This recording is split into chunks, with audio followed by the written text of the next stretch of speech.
નવસારી શહેરમાં એક ચોંકાવનારી ઘટના સામે આવી છે, જ્યાં નામાંકિત સ્કૂલની બહાર વિદ્યાર્થીઓ વચ્ચે ઝઘડામાં એક વિદ્યાર્થીએ બીજા વિદ્યાર્થી પર કત્તર હુમલો કર્યો. ઘાયલ વિદ્યાર્થીએ સારવાર માટે ખસેડાયો છે. ઘટનાની જાણ વાલીને થતા મામલો સીધો પોલીસ સ્ટેશન સુધી પહોંચ્યો.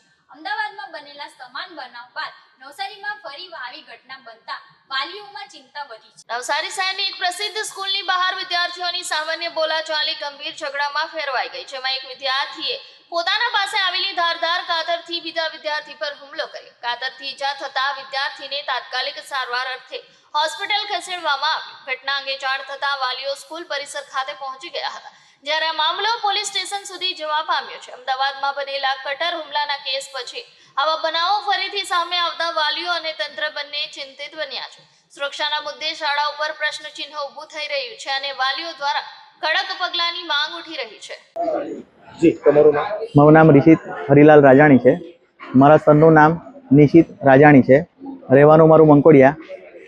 સ્કૂલની બહાર એક બનાવ બન્યો હતો, જેમાં એક છોકરાએ મારા સનને હાથમાં કાતર મારી છે અને કાતર માર્યા પછી એ રફુ ચક્કર થઈ ગયેલો હતો અને નિશિતનો કોલ આવ્યાથી મારે ત્યાં જવું પડ્યું અને ગયા પછી જોયું તો હાથમાં ઘણી જગ્યા ઉપર કાતરના ઘા વાગેલા હતા અને પેટ ઉપર પણ એને ઘા વાગેલા છે, જેનું અમે સિવિલ હોસ્પિટલમાં આવી અને એનું ડ્રેસિંગ અને જે પ્રોબ્લેમ હતો એ ડૉક્ટર સાહેબને અને પોલીસમાં ફરિયાદ કરી છે.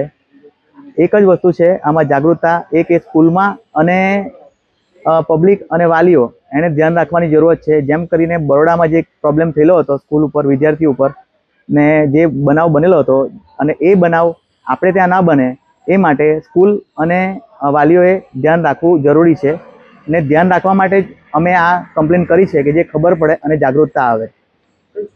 એસજીએમ સિરોયા સ્કૂલનો બનાવ છે અને 1:30 વાગ્યાનો બનાવ છે. સ્કૂલની નાકા ઉપર જનતા આઈસ્ક્રીમની બહાર બનાવ બનેલો છે અને એ પ્રૂફ અને વિડીયો ને બધું અમે પોલીસમાં જાણ કરી છે. વાલીઓને શું મેસેજ આપો?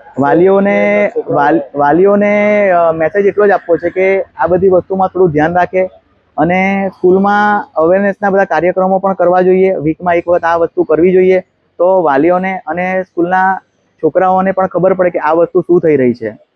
આ વસ્તુમાં તો કેવું છે કે છોકરાઓએ જીવ ગુમાવવાનો વારો આવે, વાલીઓને તો ખબર પણ નથી હોતી, પણ કેવું છે કે આ વસ્તુમાં જો જાણ થાય તો આગળ સારું પડે. સ્કૂલમાં તમે શું કહેશો?